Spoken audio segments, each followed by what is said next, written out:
In a bold and historic move, President Donald Trump has announced a significant increase in global tariffs, affecting imports from 185 countries.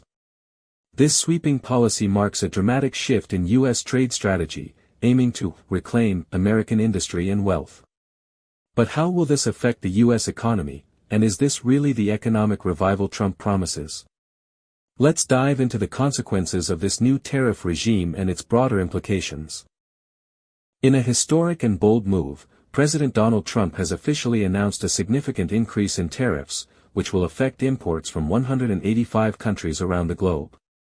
This sweeping policy, which marks an undeniable shift in U.S. trade strategy, is not just a set of new tax measures, it's a dramatic redefinition of how the U.S. interacts with the global market. The tariffs, set at a minimum of 10%, apply across a vast array of goods from these 185 countries, but the most striking part of this move is the level of severity targeted at China. For China, the tariffs are nearly 5 times as high, totaling 54%. This escalates the already strained trade relationship between the two superpowers and aligns with Trump's broader goal of reshaping American industry and reclaiming economic power. For President Trump, these tariffs represent more than just a weapon in the trade war with China, they are an embodiment of his America First vision. Throughout his presidency, Trump has repeatedly emphasized his belief that U.S. trade policies have been too lenient on foreign nations, particularly China, which has taken advantage of America's open markets at the expense of American workers and industries. In his view, these tariffs are necessary to level the playing field, force foreign companies to pay their fair share, and bring manufacturing jobs back to the United States. By increasing tariffs across such a broad spectrum, Trump is signaling a full-scale economic confrontation, which he argues will not only protect U.S. industries but revive them. The core of Trump's economic strategy revolves around his belief that American industry has been hollowed out by globalization, particularly by countries like China that have benefited from favorable trade terms and labor practices. His rhetoric suggests that imposing tariffs will force these countries to the negotiating table, compelling them to make concessions that will benefit U.S. manufacturing. In theory, higher tariffs will make foreign products more expensive, thus encouraging American consumers to buy domestically produced goods, leading to a resurgence in U.S. manufacturing jobs. This is what Trump refers to as the reclaiming of American industry, a vision of an economy where the U.S. is once again a dominant force in global manufacturing, not just a consumer of foreign products. However, the reality of this vision is far more complex. While Trump argues that tariffs are a necessary tool for leveling the playing field, economists and critics contend that such policies may backfire. By increasing the cost of imports, the tariffs could lead to inflationary pressures in the U.S., making everything from electronics to clothing more expensive for American consumers. In the case of China, the 54% tariff could further disrupt global supply chains, impacting not just Chinese companies but also American companies that rely on Chinese goods and components. The immediate effect of these tariffs could be felt in manufacturing plants, with increased production costs, slower production timelines, and fewer goods being produced at a competitive price. The question remains, will these tariffs indeed bring about a renaissance in U.S. manufacturing, or will they simply lead to higher costs for American families? The reality is that most American industries, whether it's tech, auto manufacturing, or retail, rely heavily on imported components and goods. By disrupting these supply chains, Trump may inadvertently raise the cost of doing business for American companies, leading to layoffs, factory closures, and rising consumer prices. While some sectors may benefit from a reduction in foreign competition, it is likely that the cost to consumers could undermine the very economic growth Trump seeks to achieve. In his announcement, President Trump framed the tariff increases as a historic victory, dubbing it Liberation Day for American workers and industries. He positioned these tariffs not just as a punitive measure against foreign nations, but as the first step toward a major economic overhaul.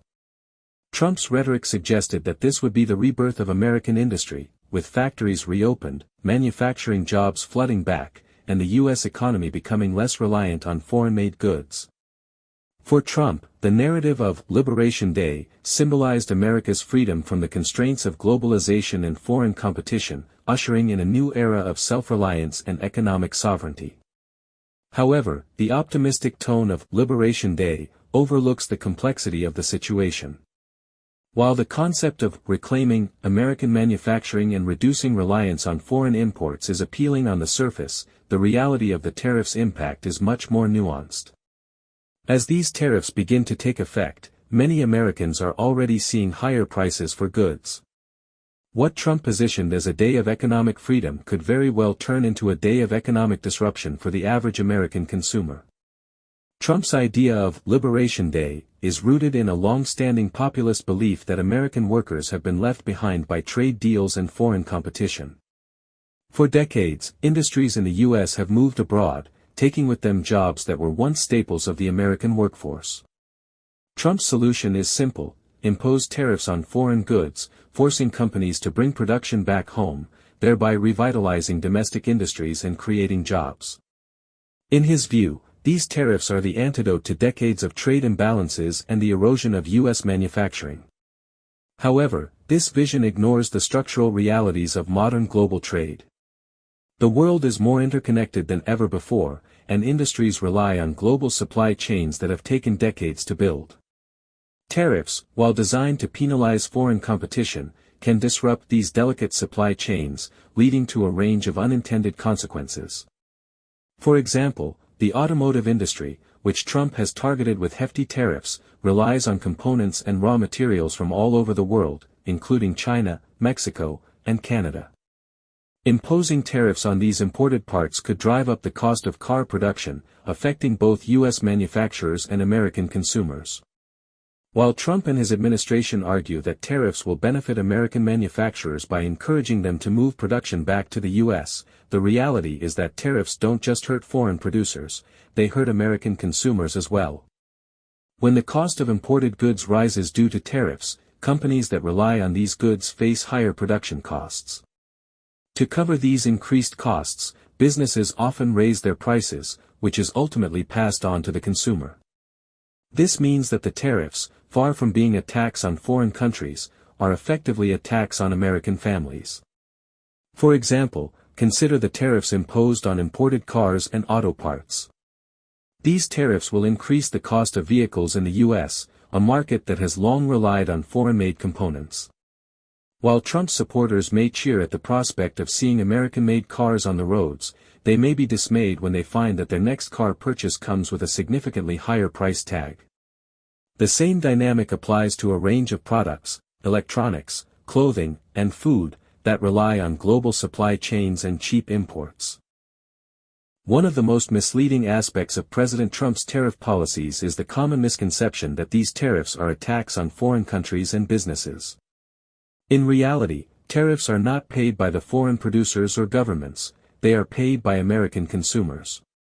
The tariffs imposed by Trump on goods imported from countries like China, Mexico, and the European Union, while framed as a punishment for foreign governments, end up being an additional cost that is ultimately borne by the American public. The tariffs work by raising the price of imported goods, and companies, whether American or foreign, are forced to pass on these increased costs to consumers. In the end, it is the American consumer who foots the bill. The core of the misunderstanding lies in the way tariffs function within global trade. Tariffs are essentially a form of price hike on imported goods. When the U.S. government imposes a 25% tariff on imported cars, for example, the price of those cars increases. Whether it's an American-made company importing parts from abroad or a foreign company exporting goods to the U.S., the cost increase due to the tariff has to be accounted for somehow, and that cost is generally passed down to the consumer. This creates a situation where, despite Trump's rhetoric about taxing foreign countries, it is American consumers who are ultimately paying higher prices for a variety of goods. Let's break down how this plays out in practice.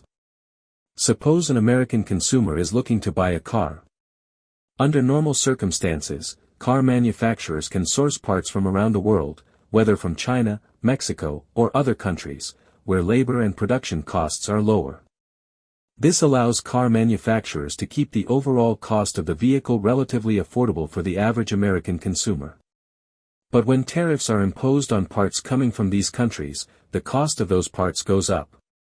For instance, if a car manufacturer needs to import certain parts from China and those parts are now taxed at a higher rate, the manufacturer has to either absorb the cost or raise the price of the car. More often than not, the price increase is passed on to the consumer. This means that the consumer, rather than the foreign government or company, is effectively paying for the tariffs in the form of higher prices. The same principle applies to a wide range of goods, from electronics and clothing to food products. Products that rely on components made overseas will see their prices rise, regardless of where the company is based. This phenomenon is often referred to as tariff pass-through, and it has been observed in numerous countries that have implemented tariffs. The immediate effect is that American families are forced to spend more on the same products, reducing their purchasing power and potentially leading to a decline in their overall standard of living. While tariffs might be framed as an attack on foreign governments and industries, the reality is that the American middle class, which President Trump claims to champion, is disproportionately affected by these price increases. The working-class families, who are often the ones Trump claims to be helping, are the first to feel the impact of rising prices. These families are already grappling with stagnant wages and higher costs of living.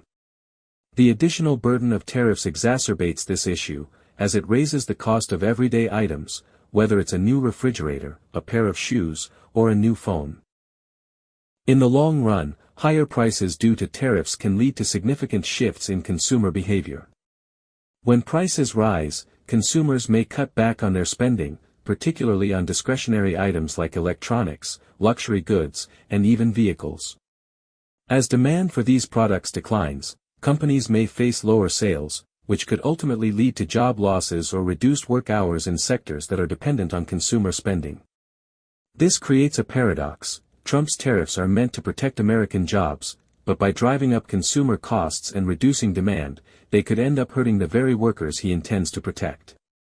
Additionally, as prices increase on American-made goods, consumers may seek alternatives from other countries not subject to tariffs. For example, if an American-made product becomes too expensive due to tariffs on imported components, consumers might turn to cheaper alternatives produced in countries that aren't affected by the tariffs. This could undermine the long-term goal of boosting American manufacturing, as the global market has many competitive producers who can provide similar products at lower costs. Ultimately, Trump's rhetoric about taxing foreign countries obscures the real impact of tariffs. They are a tax on the American people. By making foreign goods more expensive, tariffs shift the burden to U.S. consumers, particularly those in the middle and working classes who are already struggling with inflation and stagnant wages. While some industries may benefit from reduced competition, the broader economic picture suggests that the tariffs may cause more harm than good. The tariffs, in essence, are a short-term solution with long-term economic consequences that could weigh heavily on the very demographic that Trump promised to help.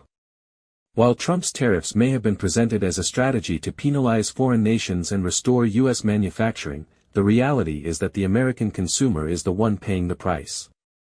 These tariffs are not a tax on foreign governments but a tax on American families. As consumers face higher prices for everything from cars to electronics, the real cost of this policy becomes clear. The burden falls on the people it was supposed to protect. The question remains whether the short-term benefits of these tariffs, like job protection in certain sectors, will outweigh the long-term economic consequences for the American public. One of the most thought-provoking critiques of President Trump's tariff policies comes from economist Richard Wolff, who argues that Trump's tariffs signify a dramatic departure from the Republican Party's traditional economic principles. Historically, the Republican Party has championed the ideals of free markets, minimal government intervention, and low taxes. The party has consistently been a proponent of global trade, believing that open markets and minimal trade barriers benefit both the U.S. and the global economy. However, with the imposition of these sweeping tariffs, Trump has introduced a form of economic interventionism that is fundamentally at odds with the economic philosophy that has long defined the GOP. Wolff argues that by embracing tariffs as a solution to economic decline and shifting away from free market principles, the Republican Party under Trump is no longer adhering to its historical beliefs. Rather than advocating for free trade and lower taxes, Trump's approach involves manipulating the global market through state-imposed tariffs and taxes, a stark contrast to the party's long-standing stance against government-imposed economic constraints. This shift marks a radical departure from the party's fiscal conservatism and could have lasting consequences for the Republican Party's identity in the years to come. Trump's tariffs represent a significant shift from the party's historical commitment to free market capitalism. The foundation of free market economics is the belief that trade should be left to private businesses, where market forces of supply and demand determine prices, competition, and production.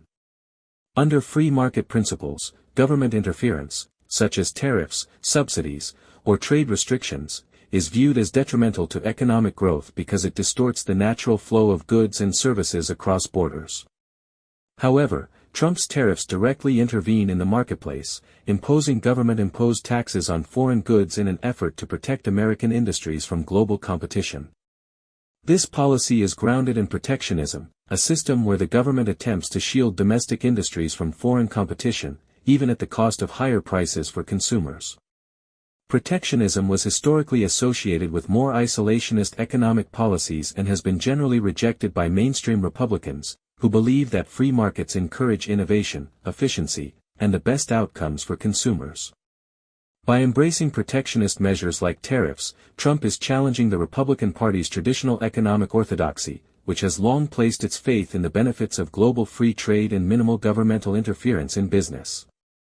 Richard Wolff argues that Trump's embrace of tariffs reflects deeper economic challenges facing the U.S. economy. In his view, the U.S. economy has suffered from decades of deindustrialization, outsourcing, and stagnating wages, and the move to tariffs is symptomatic of a deeper structural problem, the decline of U.S. manufacturing and the erosion of American industrial capacity.